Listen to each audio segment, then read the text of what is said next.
My ancestor, Eleanor Cam.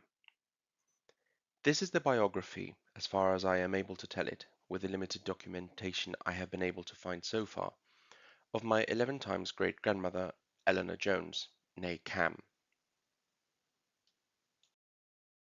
Eleanor Cam, who would later become Eleanor Jones, was born in Shrewsbury, Shropshire, probably in the summer of 1587, the second and possibly the eldest surviving daughter of Richard Cam and his wife, the former Catherine Fisher. The couple had been married 2 years earlier in St. Alkmund's Church, Shrewsbury. Eleanor was baptized on the 19th of August, 1587, according to the rites of the recently established Church of England, which was at the time still very much in its infancy. In fact, it is somewhat bewildering to think that it is quite plausible that Eleanor's parents, or more likely her grandparents, had been born into the old Roman Catholic faith prior to Henry VIII's break from Rome in 1534.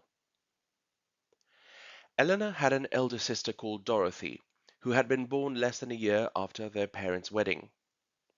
No further records mention her. For instance, unlike her younger sisters, Dorothy is not named in her mother's will in 1627, leading me to believe that she probably died young. Eleanor's own birth would be followed by the arrival of another sister, called Mary, who later married the Yorkshire clergyman and preacher Thomas Kay, who carried out many improvements to the famed Reader's House in Ludlow, as well as a brother called Thomas, who perpetuated the surname Cam to the next generation. All four siblings were baptized in the church of St. Julian's, Shrewsbury, though the family seems to have relocated within a few years to the town of Ludlow, in the south of Shropshire. On St. George's Day, April 23rd, 1604, not quite yet having reached her 17th birthday, Eleanor Cam was married to William Jones, son and heir of Thomas Jones, gentleman and owner of Chilton Farm, in nearby Atcham. The Jones were an old gentry family, which not only produced several clergymen and aldermen, but also a mayor of Shrewsbury, and several generations later married into the Bingham family, being the forefathers of the Earls of Lucan. However the match came about, the marriage between Eleanor Cam and William Jones was almost certainly advantageous from the bride's point of view, as her husband owned several pieces of property which would have assured her an easy and comfortable existence.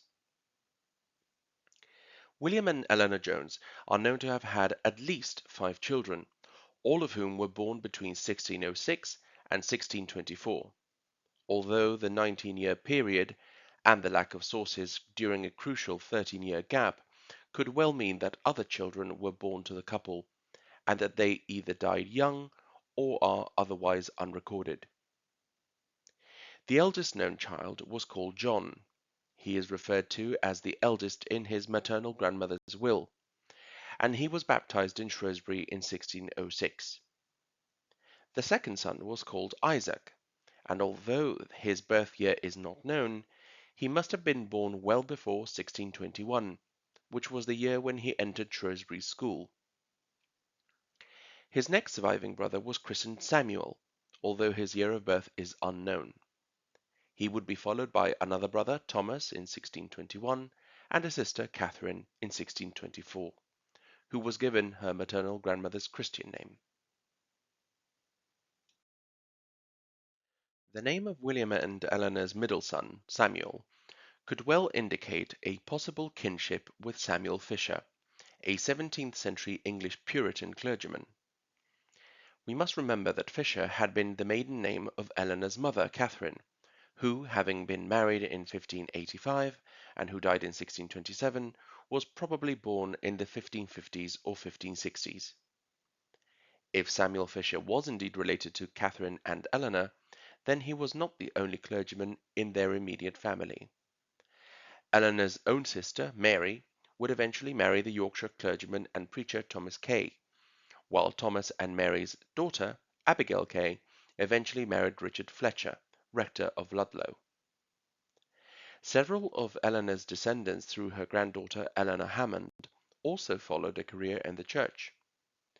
In short, With so many clergymen populating Eleanor's family tree, it certainly seems plausible that Samuel Fisher was some sort of relation. Samuel Fisher himself was the son of John Fisher, who made his will in Shrewsbury in 1650. The Fishers hailed from Northampton. John Fisher left money to the poor of one of the parishes in that town, but settled in Shrewsbury at some point in the early 1600s, if not earlier. Besides Samuel, John Fisher had three children named John, Mary, and Catherine, names which are found profusely in Eleanor's family tree, as we have already seen, and Samuel was also the name of John's uncle.